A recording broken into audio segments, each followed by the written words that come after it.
sejam bem-vindos ao Café com ABD. Meu nome é Ângela Villarrubia, eu sou jornalista e vou entrevistar o designer Jader Almeida. Bom dia, Jader, como vai? Bom dia, tudo bem? Tudo bem?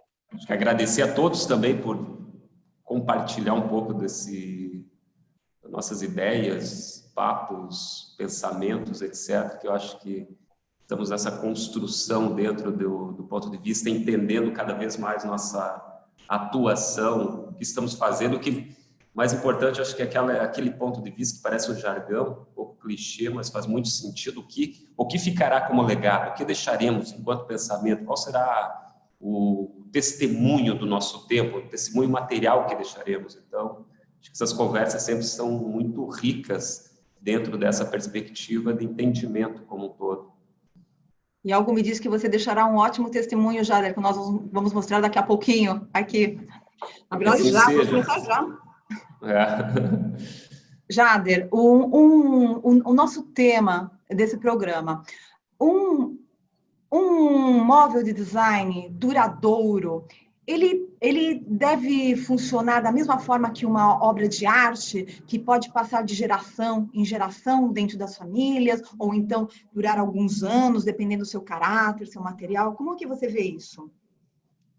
Então, Angela, até quando o próprio título dessa conversa, quando se fala o valor do móvel, etc., e a tua própria pergunta, acredito que é muito abrangente. Acho que deveríamos, de alguma maneira, compartimentar inúmeras possibilidades de resposta. Quando falarmos arte e design, são coisas que não são, são coisas diferentes. Porque o design ele é objetivo, ele é para um uso. A arte, ela não tem um final, ela é para ser interpretado, inúmeras interpretações. Um objeto de design em si, na própria disciplina, descreve que ele deve ser funcional, fácil de entender, ter um motivo em si. Por exemplo, uma cadeira ela é criada para ser utilizada. Então, dentro dessa perspectiva, ela pode ser atribuído um valor ou ter um status de arte? É claro que sim.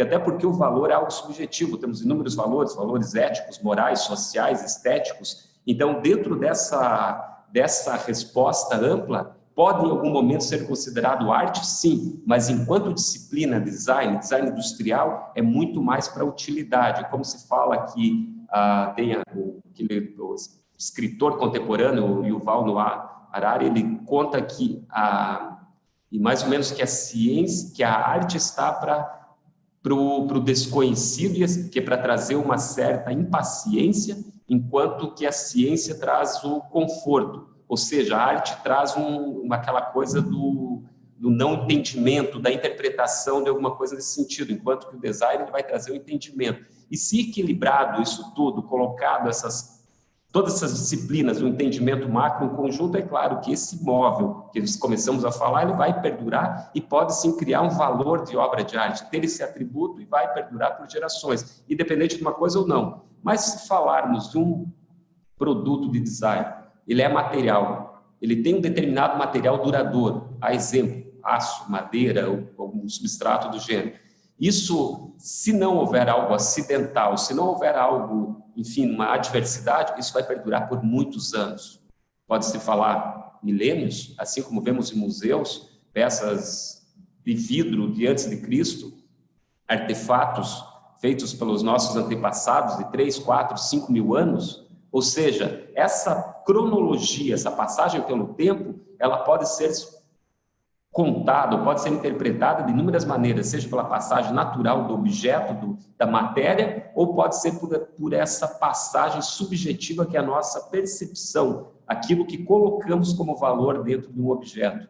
Enfim, é muito mais filosófico isso do que propriamente algo direcionado com uma resposta pronta. Por isso que eu iniciei falando isso, que são inúmeros caminhos que podem responder isso, mas sendo bastante sumário, eu acredito sim que um objeto ele pode perdurar, ele ter esse status em determinada sociedade e significar um artefato, um objeto de arte. Na Europa, um móvel de design, um bom móvel de design, já é visto há muito tempo como um bem duradouro. E aqui no Brasil, como funciona isso? Eu não tenho essa resposta definitiva, até porque, enfim, também, como sempre falado, pode ser escrito de inúmeras maneiras. Mas é claro que, se falando de Europa, é muito mais... Vamos retroagir um pouco mais. Escolas, o primeiro museu do mundo, enquanto se falando... Vamos começar um pouco mais abrangente. Então, se nós falarmos como que chega até nós uma determinada informação, chega através de uma mídia. Essa mídia, até no século XVIII, era praticamente inexistente, ficava em pequenos círculos, onde a sociedade, a realeza, enfim, a elite tinha oportunidade, contratava artistas, artesãos, pessoas que conseguiam fazer manufaturas incríveis, como vestidos, joias, etc., mas ficava numa pequena elite, onde o que é? Era só essas pessoas que tinham esse acesso. E quando se passa, enfim, a passagem do tempo, quando começa o museu, talvez foi uma das primeiras mídias para o grande público, que foi criado como uma caixa de curiosidades, no qual dispunha para as pessoas comuns ver, interagir com as coisas mais variadas das diversas partes do mundo, já que a mobilidade humana era muito restrita.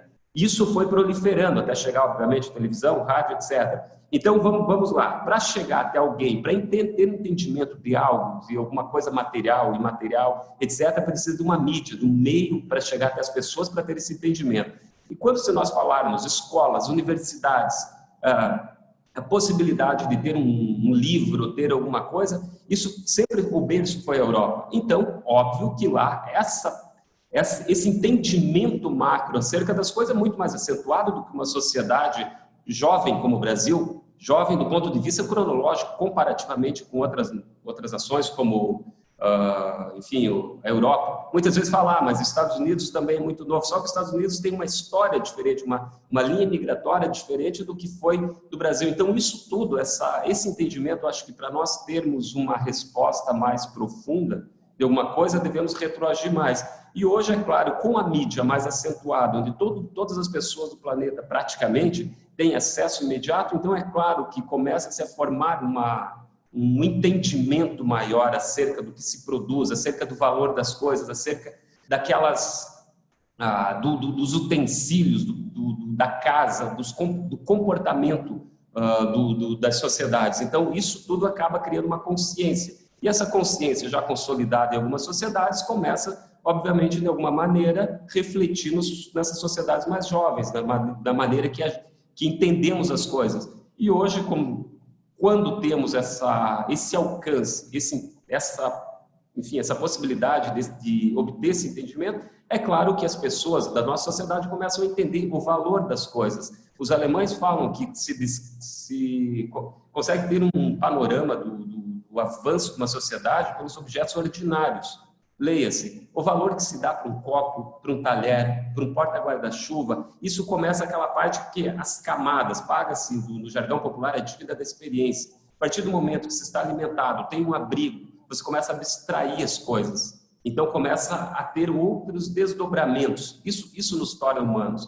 Portanto, o entendimento da arquitetura, do design e da arte, ele vem em camadas. Quando entendemos a nossa sociedade, o nosso invólucro, aquilo que nos protege, os objetos que significam o design, que é o nosso manuseio, que é o cotidiano, aí nós começamos a abstrair isso para partir para uma outra etapa. Então, eu acredito que, enquanto sociedades, essa mesma classificação e segmentação ela vai acontecendo gradativamente de uma maneira muito natural. O entendimento das coisas nos conduz a um entendimento do objeto, do macro para o micro. E hoje nós temos essa possibilidade, por isso que eu leio, numa visão particular, esse vetor que começa a inclinar para a sociedade brasileira ter essa percepção. A nossa sociedade, eu diria, ter esse entendimento do valor das coisas. Claro que isso não pode dizer que é só agora, porque temos 210 milhões de habitantes, dos quais um percentual já tem esse entendimento muito profundo. É só nós vermos aí na história, a nossa arquitetura dos anos 50, mesmo antes disso, no período colonial. Então, já há algo, talvez em número menor do que em outras sociedades, mas já existe esse determinado legado. E dentro disso, hoje, acredito que está de alguma maneira, criando mais corpo, criando agregando isso também na história como um todo. Jader, você está falando de valores, né? E eu queria falar com você especificamente de valor financeiro, né? Um móvel de design, ele pode ser considerado um investimento? Eu digo isso porque os profissionais, né, o designer de interiores, o arquiteto, muitas vezes tentam colocar esse móvel assinado dentro dos projetos, mas eles não conseguem porque esbarra no orçamento do cliente. Ter um móvel com design é um investimento? Esse é o grande dilema e talvez não, acho que parte muito mais um entendimento. Valor é uma coisa, preço é outra. Então, preço é o que se paga monetariamente, valor é aquilo que se leva, aquilo que se atribui a algo. Então, começa-se já por isso. E quando se fala de uma palavra um tanto quanto nova, como nós estávamos anteriormente discutindo acerca, como design, algumas coisas, é relativamente novo dentro de uma democratização do tema. Então, é claro que cria muito ruídos. Criam-se ruídos, ou seja, as pessoas começam a não entender exatamente o que é design, o que é preço e o que é valor. Não significa que ter uma assinatura, isso deve ter um preço ou terá um valor. Isso lê-se para tudo, não significa porque eu posso fazer uma fotografia e colocar uma assinatura, mas eu não vou me equiparar a um Sebastião Salgado, por exemplo, a um grande fotógrafo enfim, do grupo, desses grupos de elite. Mas, no entanto, terá uma assinatura.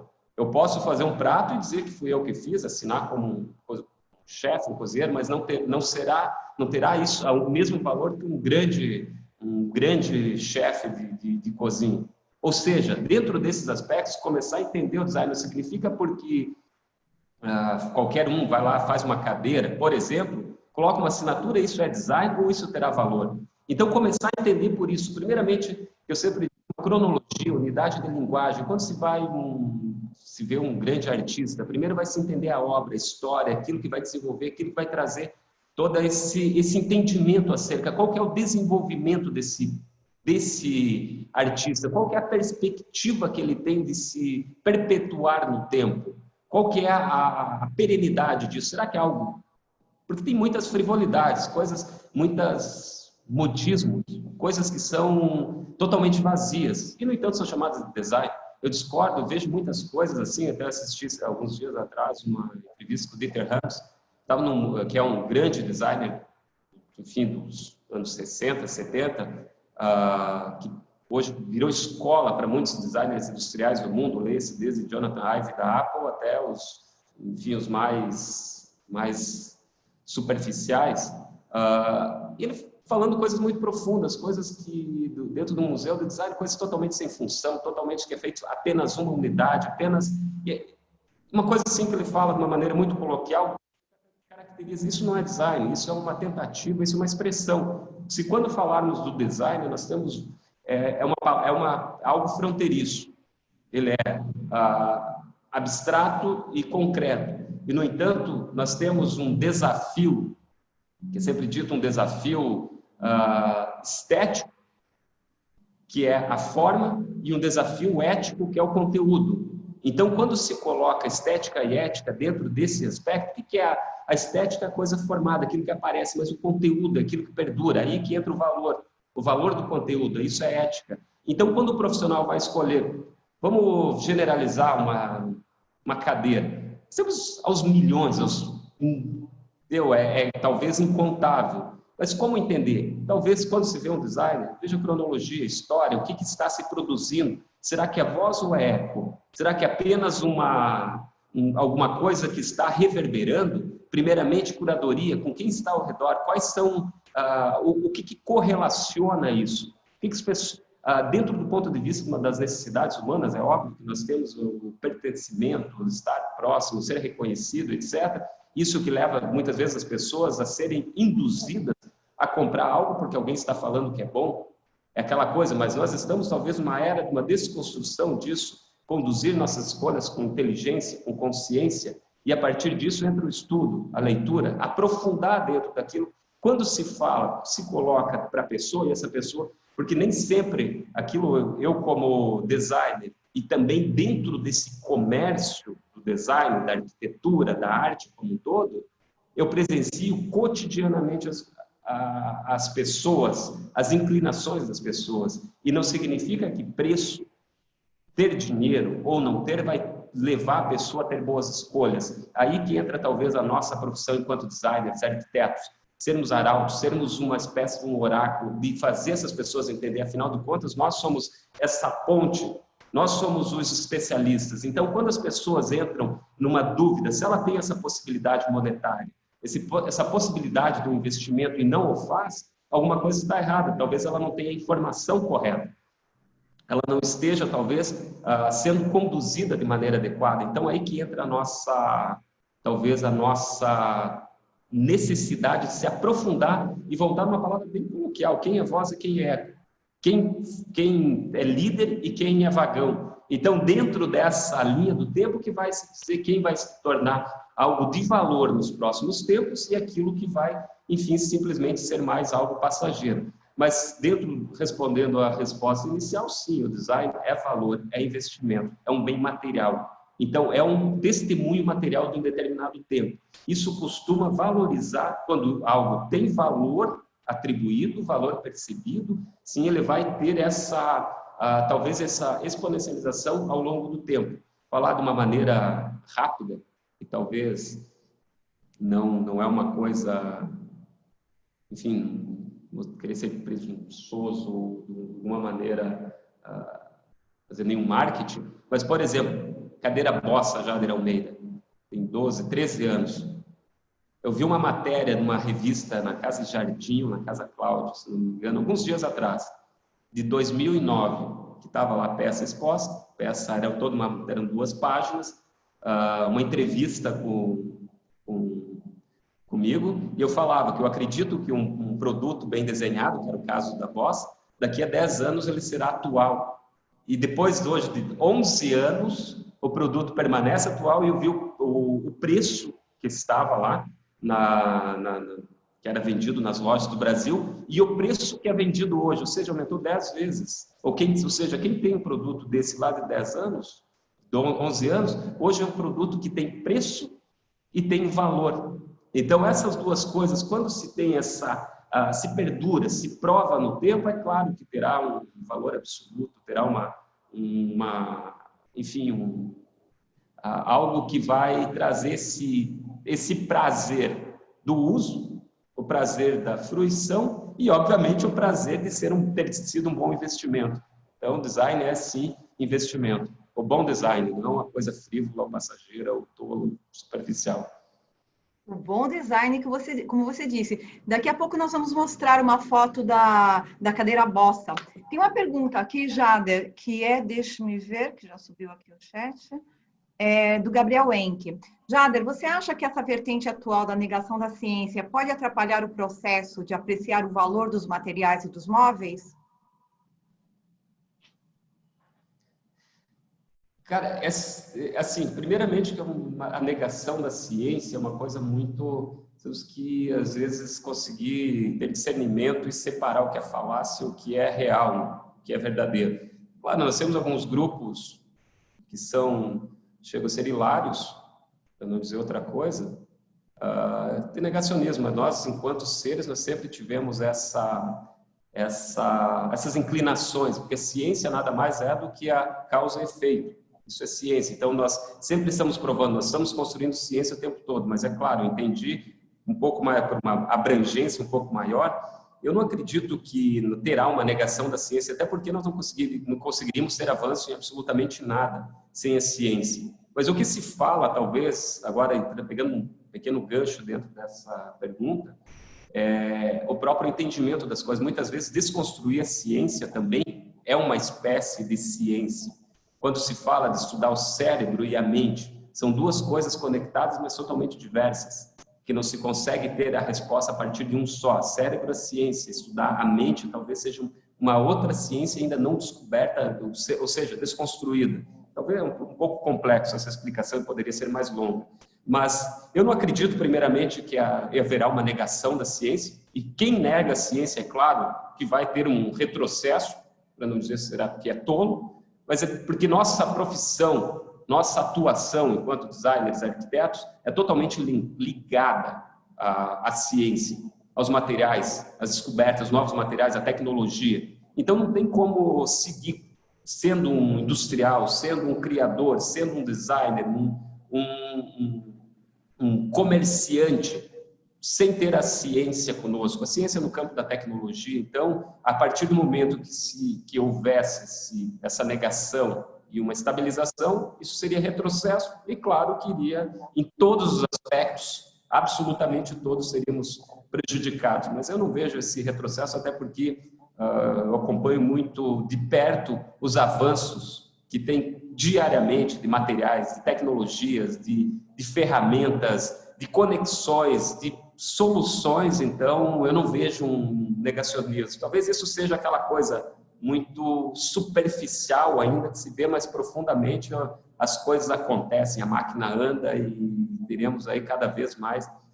Sou um otimista dentro desse aspecto, que acredito que a partir da ciência e tecnologia nós vamos conseguir termos aí um futuro, uma razoabilidade dentro de uma perspectiva boa. Jader, eu queria que você comentasse um pouco especificamente sobre o seu trabalho, e aqui eu pediria para a Luciana começar a colocar as fotos também para a gente, né? Jader, tem uma linha mestra que move o seu design? Eu acho que tem. Acho não, com certeza tem. Ou seja, essa abordagem humana, essa abordagem talvez nostálgica, abordagem da familiaridade, abordagem daquelas boas memórias, abordagem da qualidade. Então, essas são linhas que se entrelaçam e fazem o fio condutor, que tecem essa malha do trabalho Jader Almeida. Quando é muito fácil conectar os pontos, seja de qualquer material, seja de uma torneira ou uma cadeira, um espaço de 3.000 metros quadrados até um pequeno set sobre uma mesa. Então, essa visão humanista está presente em todos os objetos, todos os projetos, todas as frases, todas as atuações enquanto profissional, enquanto pessoa, coisa do gênero. Jader, essa aqui é a cadeira Bossa? Cadeira Bossa, exatamente, lançada em 2007, uma cadeira premiada que está, enfim, produzida aos milhares. Entra-se dentro daquele paradoxo, exclusividade versus desejo, quantidade. Mas eu acredito que esse é um produto que tem atributos do bom design, ou seja, ele cumpre todas as funções poéticas e todas as funções prosaicas. Está dentro dessa condição fácil de entender, tem memória, tem conteúdo, ou seja, tem ética e estética. E se provou no tempo, 13 anos, um sucesso absoluto nas casas, não apenas no Brasil, mas sim no mundo como um todo, da Dinamarca ao Uruguai, do Japão à Europa. Então, é um produto que realmente é feito para seres humanos. Seres humanos, nós como sapiens entendemos, nos identificamos e temos atração por um objeto como esse. Muito bem, como você bem observa, com caráter universal. Exatamente. Acho que podemos passar para a próxima imagem. Se a Luciana puder virar aqui. Isso, obrigada. Aqui nós temos a cadeira, a CLAD, é isso? É a CLAD. Essa peça realmente ela se tornou um status de obra de arte. O nome CLAD é a contração desse CLAD. Em 2014 eu encontrei com um arquiteto grego em Milão, no qual ele estava desenvolvendo o projeto do Museu de Artes Cicládicas em Atenas. E ele produtos, etc., numa exposição, e veio falar comigo que ele estava procurando uma cadeira por muito tempo. Ele e um cliente dele, o cliente dele na altura, ele era diretor do Teatro de La Scala, em Milão. Também um grego que estava nessa função na cidade de Milão. E os dois estavam há muito tempo procurando cadeiras, produtos, objetos para o apartamento desse cliente dele em Paris. E no qual procuraram por muito tempo e não encontravam nada que fosse convergente aos dois. Quando um gostava, o outro não, e vice-versa. Isso foi praticamente uma novela, conforme a descrição deles. e eu chegar no meu showroom em Milão, os dois absolutamente convergiram em todos os aspectos. Ou seja, foi uma grande venda, mobiliei um apartamento todo, foi uma coisa incrível. E dessa primeira conversa surgiu o fruto dessa cadeira, que foi um pedido para desenvolvimento para o museu. Então, quando se olha essa cadeira, essa foto é frontal, obviamente a peça é multifacetada, 360 graus, tem detalhes absolutamente incríveis do ponto de vista de confecção, de conforto, estética, todos os atributos. Ela foi multipremiada, enfim, acredito que são mais de 10 prêmios que essa peça tem no Brasil, na Alemanha, nos Estados Unidos, enfim, eu não lembro mais aonde tanto, e se tornou-se um objeto que é praticamente exposto dentro das casas, utilizado como arte. Quem conhece, quem já tocou essa peça, tem esse testemunho, que é muito mais sinestésico do que descritivo. Eu posso ficar aqui horas falando, mas a pessoa que chegar durante 2 minutos, ela vai entender muito mais, com mais profundidade do que eu falar durante, enfim, muito tempo aqui. Como já dizia o Dieter Hans, que o bom design é autoexplicativo. E dentro dessa vertente, quanto mais fala, talvez mais confunde. Então, essa é uma peça que, com certeza, vai ter aí uma longa vida e vai ficar para as próximas inúmeras outras gerações, porque o objeto, enquanto uso, é uma cadeira, mas, no entanto, a função poética desse objeto é muito mais acentuada do que a função prosaica, a função primária.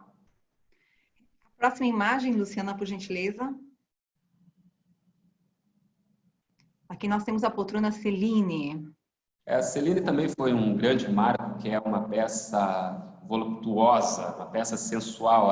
As fotos realmente, muitas vezes, não conseguem descrever ou colocar realmente a grandeza do objeto, mas ela também é uma peça premiada, que foi um grande sucesso de crítica, de público, e tem aí uma longa vida também por todos os atributos. Quando você olha uma peça dessa, parece que a madeira foi manipulada como papel. É uma maestria, um desenvolvimento exímio, que é aquela coisa que os industriais, mesmo como países já muito característicos de produção, chegam e não acreditam como é possível, porque isso é uma combinação do feito à mão, do tradicional com tecnologia. Isso cria uma terceira dimensão do ponto de vista da execução do produto. A próxima imagem. O Banco Philips. Conhecido, já uma peça também, acredito que tem mais de 10 anos, que quando feito foi uma alusão ao... O nome Philips é por conta de um parafuso, que justamente quando se olha essa imagem, logo é nítido. Remete. Mas foi uma abordagem dos bancos de piano, uma peça muito utilizada, que também criou já quase um legado que é um banco, mas na verdade um apoio, mas na verdade é utilizado muito mais como um objeto de fruição, um objeto para as pessoas muito mais para ser observado do que utilizado. Mas é claro, a utilização dele é uma peça muito bem construída, a execução exímia, quando se pega é atribuído, muitas vezes falado como uma joia, e de fato é uma joia numa escala ligeiramente maior. Jader, deixa eu aproveitar uma pergunta aqui da Liz Suzuki. Jader, compramos as lindas cadeiras Dina em um dos últimos projetos para um cliente. Qual a inspiração desse nome, Dina? Dina, pode ver que ela eu tenho a mesa DIN e a cadeira Dina. É uma contração e uma junção da palavra dinner, que seria jantar, uma coisa do gênero. Então, não tem um nome lógico, mas ela traz essa alusão da palavra dinner. Assim como a mesa DIN e a cadeira Dina. É algo mais familiar, nome familiar, não algo assim, né? É uma coisa que se tem essa alusão, mas como todo substantivo próprio, ele é único, ele é inventado, é criado. Assim como o produto, ele já nasce com uma certa... Quando se olha, igual para um cachorro, se olha, não é o nome que foi dado, é o nome que se tem uma conexão maior. E os produtos, quando nascem, obviamente que tem essa preocupação, afinal de contas, eles têm que criar uma vida, uma comunicação independente com as pessoas, apesar de ser um objeto inanimado, eles têm esse poder de se comunicar com as pessoas, não apenas local, mas sim global. Então, os nomes sempre têm essa preocupação de serem fáceis, fonéticos, pronunciáveis, no mínimo nas línguas latinas e saxônicas. Vamos para a próxima foto. Cabideiro Luze. Luz de solto, né? Obviamente, de despojado. Essa peça é icônica também, foi, apesar de no Brasil não termos o clima frio, a tradição de utilizarmos esses rendos que chega a ser da rua, coisa assim, mas nós temos outro atributo que as pessoas às vezes costumam não perceber, por exemplo, isso é altamente funcional. Antes de ter, a pessoa não entende, depois que tem, pensa como que nunca tive. Vira, obviamente, um guarda-roupa. Isso serve para organizar toda a bagunça, vira uma ilha. Mas, no entanto, por exemplo, em casas de praia, a pessoa chega e deixa seu chapéu, sua bolsa, seus acessórios, etc. Seja num quarto com um apoio um blazer, coisa do gênero. Então, é muito utilizado. Mas é muito engraçado que foi já utilizado, coisas curiosas, em muitas ocasiões, muitos projetos, como objeto de arte. Tem um cantor super famoso no Brasil que colocou um cantor muito tradicional, não um cantor pop, como se da velha guarda, cantor-compositor. Ele colocou 2 peças dessa na escadaria dele, como objeto de arte. Num escritório aqui em São Paulo, toda a vista da Faria Lima, o cara colocou atrás da mesa como uma escultura, não para ser utilizada. A gente coloca o paletó na cadeira e deixa a peça como escultura. Então, é um objeto, sim, de fato escultural e também tem uma função bastante acentuada. E é bonito, é estético, tem todos esses atributos. Uma peça que realmente eu gosto muito. E eu acrescento que em tempo de pandemia é uma peça muito útil. Mais que normalmente, de organizar as coisas, como você disse, né? O canto da bagunça. A próxima imagem.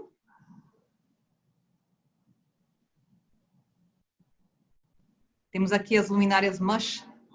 Essas são um sucesso, talvez por essa familiaridade, essa nostalgia, quando você olha para isso, é quase que se olhar para trás, estar no agora e olhar para frente, esse grande invólucro de vidro com esse mecanismo que parece um guarda-chuva que segura essa gota, essa protuberância de vidro soprado. São 3 tamanhos. Essa peça foi lançada em 2013 e continua sendo um grande sucesso pela mudança de acabamentos, a grande utilização. Então, ela se adequa, enfim, nos mais diversos projetos. Então, ela tem essa capacidade de se moldar a qualquer tipo de proposta, qualquer tipo de estilo, para ser mais, enfim, mais genérico.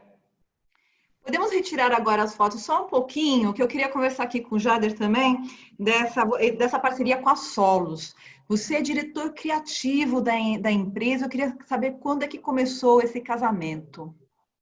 Então, foi um casamento muito bem sucedido, diga-se de passagem, em 2004, quando conheci o que hoje é o diretor comercial da Solos, o Cláudio Frank, e foi aquelas talvez raros encontros que acontecem na vida de pessoas, empresas, profissionais, sócios, etc. Onde tem-se uma mente no qual é um complemento, aquela coisa que você disse, um avião precisa de 2 asas para voar, Solos e Jader Almeida fazem parte disso, cada um é uma asa. Então, nós construímos esse legado, uma grande indústria, uma indústria de ponta, talvez uma das pioneiras no Brasil, a ter essa comunicação efetiva, uma contundência industrial, uma pesquisa acentuada, uma inovação constante, dentro de 16 anos, num vetor absolutamente ascendente, e ainda com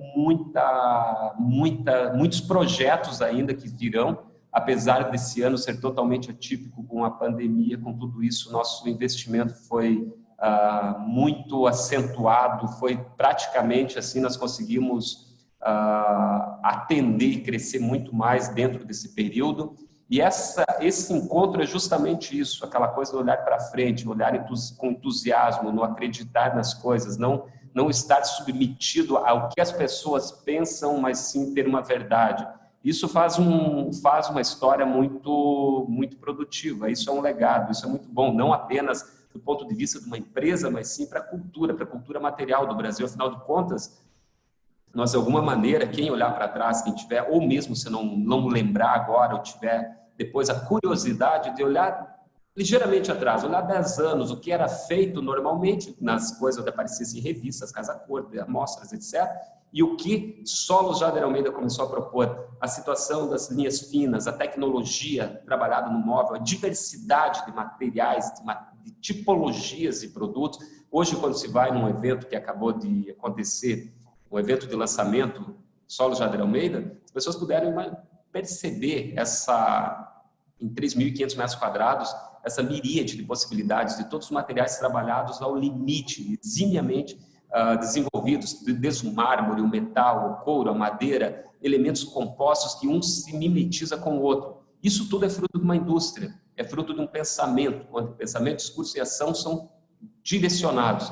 E Solos, hoje, em números, é uma grande empresa. Se tem aí em 30 países, uma distribuição global. Hoje somos mais 700 pessoas diretamente trabalhando sob a marca Solos Jader Almeida. Então, tem aí um legado social, cultural, financeiro em todos os aspectos que fazem isso através da indústria do design. Isso talvez seja a prova viva de que é possível criar coisas boas, coisas com qualidade, exportar objetos de luxo para outros países desenvolvidos que nos olham de alguma maneira até muitas vezes com alguma dúvida, pelo fato de não somos conhecidos como grandes produtores de produtos com qualidade, seja na moda. Nós temos uma grande marca de roupa, de bolsa, de óculos, de relógio, de carro, de joias, coisas do gênero. Mas, no entanto, pequenas pessoas, pequenas mentes, pequenas empresas começam, de alguma maneira,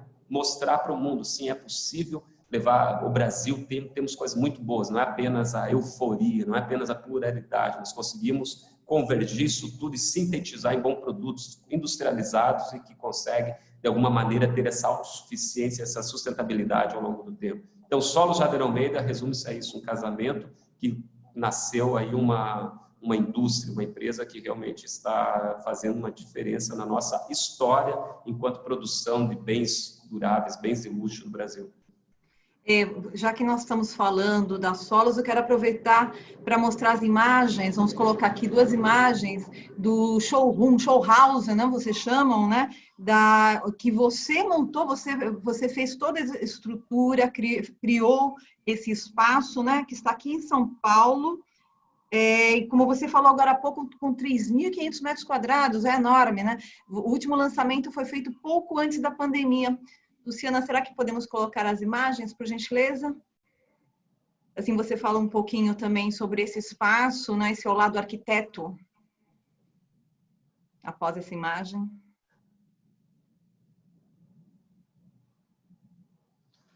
Isso é aquilo que como anteriormente estávamos escorrendo, é muito mais do ponto de vista da experiência, as pessoas poderem entender não apenas o produto, mas sim uma sinestesia, estar dentro do invólucro, é inspiracional, é uma coisa cosmopolita, é algo que as pessoas conseguem se conectar com suas próprias raízes, mas ter uma perspectiva. Então, essa é a grande intenção, não apenas do show house. Show house, pelo próprio nome já descreve, que é um grande show, uma grande exposição, e é uma exposição interativa, foram mais de inúmeros 4.000 pessoas que passaram durante todo esse período, um grande sucesso de público, de crítica. Então, foi uma coisa muito satisfatória, um feedback que retroalimenta e dá essa energia para continuarmos, para, de alguma maneira, incrementarmos isso tudo. E ficou muito claro essa capacidade de resposta da indústria, de traduzir, de materializar ideias em coisas sólidas, duráveis, com uma qualidade indiscutível. Quem foi? Provavelmente algumas pessoas que estão aqui nessa sala de bate-papo provavelmente presenciaram. Então, é uma coisa que também tinha um acento na experiência, nas sensações incríveis. Vai desde da sonoplastia, do aroma, todos os elementos, das cores, das transições, das paletas, dos materiais, texturas. Então, tudo se conectava, tudo era convergente, nada obstruía. Então, isso é design, isso é o design do espaço, isso é o design das sensações. Então, tudo isso está dentro desse guarda-chuva, Solos Jader Almeida. Podemos passar para a próxima foto. Só lembrando que todo esse universo foi montado em uma antiga fábrica, não é isso? Era um antigo depósito de valores, enfim. Na verdade, por fora, um grande galpão que possibilita esses grandes vãos serem interpretados, os mais diversas facetas, construídos, enfim, conseguir trazer essa relação invólucro, espaço, produtos. Pode passar rápido que eu vou descrevendo cada... Vamos passar para a próxima imagem, porque aqui nós já vamos entrar na nova coleção. Gostaria que você falasse um pouquinho. Qual mesa é essa? Essa mesa é bowling. Bowling, bola, é isso? Bowling, é bola, em francês é bola. Explica ela um pouquinho para a gente. Qual que é o material? É mármore? Isso é quase aquela coisa, aquela coisa para o neofílico e o neofóbico. Nós somos um pouco isso tudo. Nós temos uma inclinação para o novo, mas também temos medo do novo. Então, quando se pega uma mesa que está no nosso imaginário, nosso arquétipo retangular, 4 pés, ou uma base, uma forma geométrica universal, e se desconstrói, pegando em elipses, construindo, desconstruindo, fazendo essas reentrâncias, encaixando, fazendo com que isso seja interpretável, causa quase aquela coisa de um desafio mental do entendimento. Mas quando vai se aproximando, é como camadas. Primeiramente talvez um desconforto, posteriormente é uma euforia, depois um descobrimento, depois vai tendo as sensações. Quando se passa a mão numa peça dessa, vê que todo o desenho ele forma uma parabólica na parte inferior, os pés com essas assimetrias, essa possibilidade de jogos. Imagina, do ponto de vista de uma peça inteira dessa, que as pessoas podem estar em diferentes momentos, pode-se trabalhar, pode-se ter uma refeição, pode-se ter um arranjo. Então, é uma coisa muito do ponto de vista para quebrar uma linearidade de pensamento, mas se traz um objeto extremamente elegante, que no primeiro ponto de vista todas as pessoas falam, é uma escultura, e de fato porque ela é esculpida dentro desse mármore, dentro dessas formas, dentro desse arredondado, dessas curvas, que formam uma perfeita convergência do ponto de vista estético e funcional, e também do ponto de vista de interações, onde as pessoas também podem montar seus próprios sets e fazer em ângulos diversos. Então, é um objeto extremamente instigante e extremamente elegante. Vamos para a próxima imagem.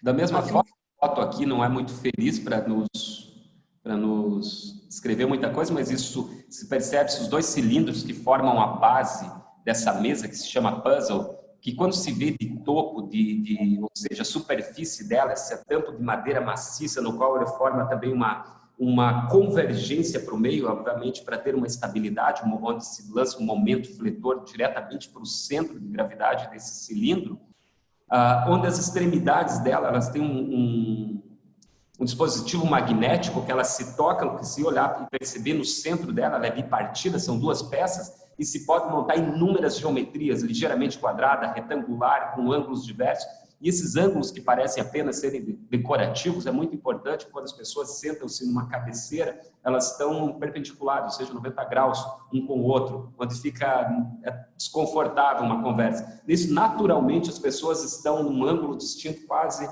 onde se olha uma para a outra. Então, são pequenos detalhes que dentro do universo do produto, as pessoas, quando começam a se aproximar, quase com o raio-x, começam a entender. Mas é um entendimento descritivo, um entendimento intuitivo, que é muito importante para um produto, uma peça de design. E aí entram os atributos do acabamento, da manufatura, da excelência. Esse objeto, que é uma peça, esse cilindro revestido de latão maciço, com esse acabamento que parece algo, nós chamamos de burnt, que ele vai quase queimando num gradiente de baixo para cima, é extremamente elegante, dá uma profundidade de cor.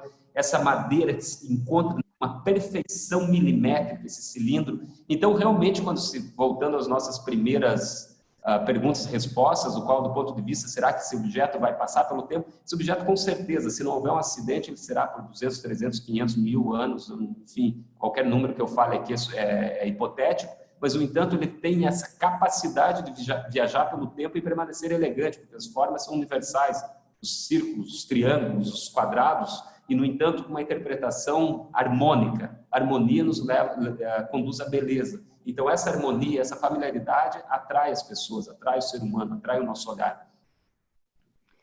duradouro e versátil, não? Porque você possibilita brincar, né? Jogar com esses objetos como a pessoa quiser dentro da sua residência. Desafio mental, instigar a capacidade do ser humano. Isso. A próxima imagem, por gentileza. Opa, temos aqui o Banco Basso.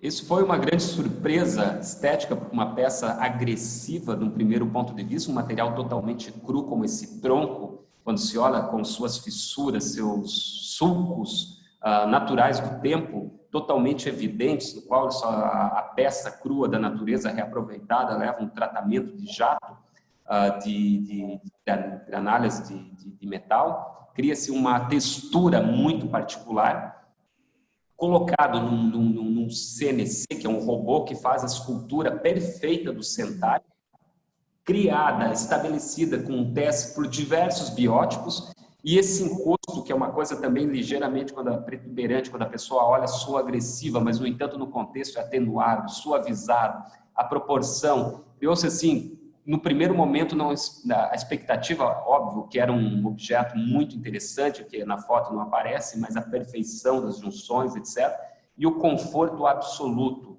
a proporção adequada. Então, foi, assim, um sucesso absurdo de todas as pessoas que viram, testaram, presenciaram o objeto. Realmente, aquela coisa que cria-se uma linha de pensamento acerca de um objeto, é familiar, mas, no entanto, desconstrói toda uma lógica a partir do momento de visto, analisado, testado. Então, também aquele objeto que, com certeza, isso é valor. Quem coloca um produto como esse ou como os anteriores na sua casa, não é preço. Ela vai ter um investimento, isso terá uma exponencial ao longo do tempo, porque realmente é algo que é originário. Ele é originário de algo pré-estabelecido, mas, no entanto, cria perspectiva criando uma peça original. Então, enfim. Muito bem. Vamos para a próxima imagem, por gentileza. Cadeira Olive. Só de olhar para a peça, já percebe ela vista frontalmente, posterior, superior, é um jogo de círculos, de raios, de convergência muito trabalhado. Parece uma coisa simples, cadeira é uma coisa absoluta, parece simples, mas é absolutamente complexo de resolver. Chegar numa proporção correta, imaginar uma peça utilizada no coletivo, 10, 4, 6 peças ao redor de uma mesa, que quando ela não está em uso, muitas vezes é incômodo, que as pessoas não percebem o desconforto, muitas vezes o estresse que se tem no dia a dia, os objetos transmitem isso, aquele caos. Então, quando se tem um objeto bem desenhado, harmonioso, isso transmite paz, isso transmite uma energia, porque tudo, absolutamente, já falamos, enfim, tudo é energia, nada tudo é uma vibração, e as formas bem desenhadas, bem colocadas, numa proporção, elas transmitem uma boa vibração para as pessoas, e isso talvez seja um resumo dessa proporção bem resolvida. Você vê esse assento, parece flutuar, a linha contínua, uma peça de extrema complexidade industrial, quando se olha, exatamente essa a intenção, parecer muito simples, mas a adjacência dela é muito complexo, mas, no entanto, é um objeto, uma cadeira, mas, no entanto, esse objeto poético, essa mistura de materiais, como o couro, a madeira, trabalhada no extremo da plasticidade, essa parte inferior que mimetiza a parte superior do assento. Então, quando se olha frontalmente, como eu falei anteriormente, ela também tem essa mesma elipse. Aquilo que eu digo é um resultado de um extenso trabalho de ponderação, industrialização, pesquisa, aí a ciência entra novamente na capacidade de uso dos materiais da tecnologia. Enfim, resume um pouco. Claro que eu poderia horas falando sobre os objetos, mas, enfim, tentando ser breve. Não, mas a ideia é essa, que você mostre esse conjunto de ideias que formam o objeto. Ninguém melhor do que você para fazer essa leitura. Olha, o Vitor Coelho, ele faz uma observação geral aqui para suas criações. As curvas, as junções são perfeitas. Vamos para a próxima imagem. Aqui nós temos um trabalho que é mais insólito também, não é? Jader, conta um pouquinho para a gente sobre o Parasol. Esse é o Parasol Bird. Isso nasceu de um projeto, de uma necessidade real, produto de um pensamento. Parasol. filtro para um espaço externo, coisa do gênero. Então foi para a Casa Cor 2019, no Rio de Janeiro, que foi naquele pier do lado do Museu do Amanhã, aquela paisagem exuberante do Rio de Janeiro, e, no entanto, era um terraço no qual o vento era absolutamente agressivo, óbvio, a brisa do mar, dentro de todas as condições. E a Gisele Taranto fez todo o terraço, era uma espécie de uma casa de chá, e foi uma conversa, um diálogo no qual surgiu a necessidade de um parasol. Óbvio, o primeiro arquétipo que veio, um ombrelone, octogonal, hexagonal, enfim, quadrado, circular, e algo realmente linear.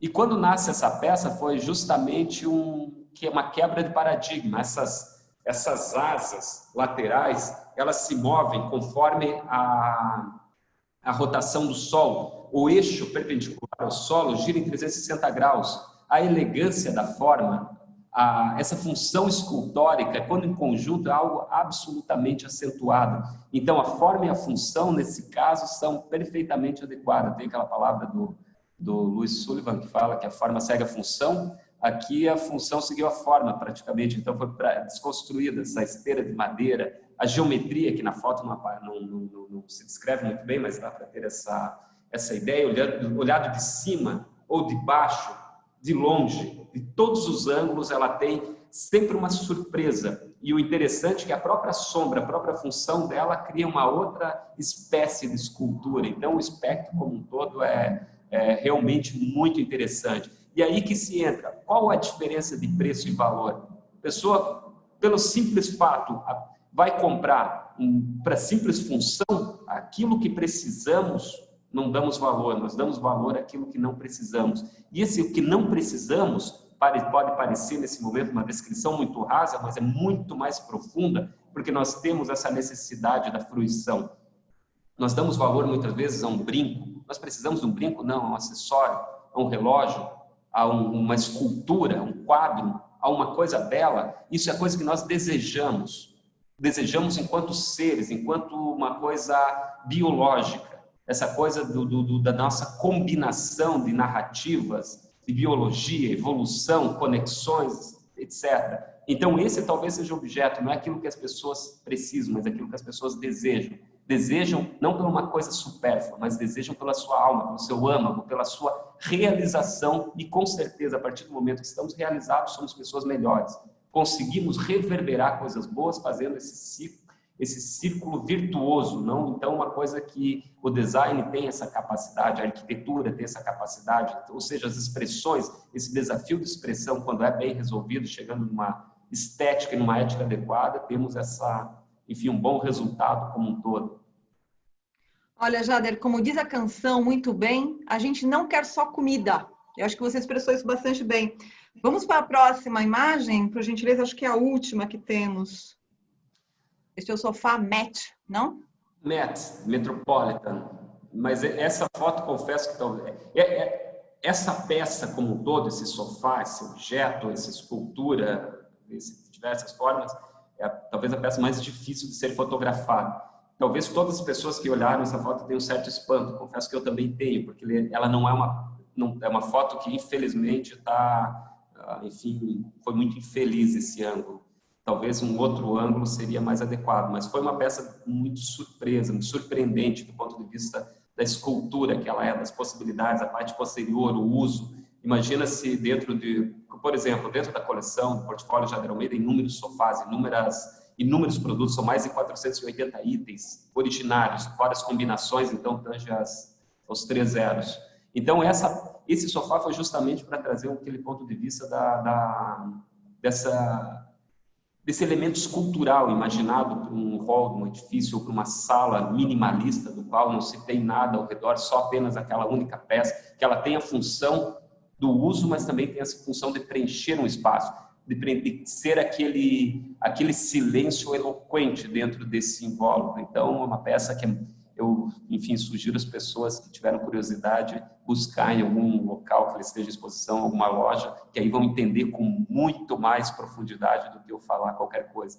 Sem falar quando em cor, o acabamento, as costuras, as junções, as curvas, a complexidade de execução de um sofá desse é uma coisa extrema do ponto de vista industrial. Qualquer um que olha pode imaginar, foi feito assim, assado, etc., mas ele tem inúmeras surpresas internas, uma usinagem, uma coisa assim que é realmente sai muito além do quando se fala é um sofá, um móvel. Como muitas vezes eu falo, eu não desenho móvel, não desenho móveis, eu desenho objetos de desejo, que eles realmente criam essa atração, e essa peça é a testemunho material desse pensamento. Jader, a Belu Berdaguer, ela coloca assim: Jader, que oratória sensacional, sua fala faz honra à poética das peças. E com isso quero agradecer a sua presença aqui no Café com a BD. Foi um prazer ouvi-lo. Poderíamos aqui ouvi-lo durante horas, na verdade. Você tem muito, não, para mostrar aqui para a gente. Mas agradeço a sua presença. Foi um prazer. Muito obrigado pelo convite, pela audiência de todas as pessoas. É sempre interessante até mesmo se ouvir um pouco. No dia a dia a gente esquece de refletir. Acho que essas conversas também fazem parte de uma reflexão. Muito obrigado. Obrigada, querido. Até logo. Até o próximo Café com a BD. Até mais. Tchau, tchau.